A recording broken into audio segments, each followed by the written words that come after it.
Richard Tice. Thank you, Mr. Speaker. When you take a drug dealer off the street corner, guess what? Another one appears because of the vile drugs trade and the amount of money involved.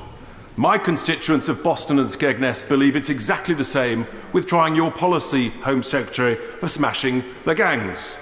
If you smash one gang, it's like a game of whac-a-mole. Another one appear, and another one will appear because there is so much money involved. Here's the point. How long will you give your policy, Home Secretary, before realising that the only policy will work is the policy that you actually started last week, which is to pick up and take back to France, which we're entitled to do under international maritime law? It will help British citizens, it will help the British taxpayers, and it will help the French, and it will reduce the magnet factor. Hear, hear, hear.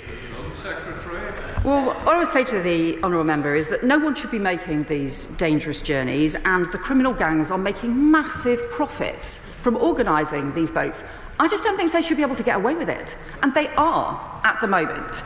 We should be taking action against those criminal gangs, and I simply don't accept that it's impossible to go after the criminal gangs to make sure that you take action not just on the gangs themselves, but also on their supply chains, on the routes in which the boats that are taking, on their finances, and that we properly, substantially increase the law enforcement resources. As honourable members will know, we have had cases where journalists have identified the smugglers and those responsible for being involved in some of the smuggler gangs.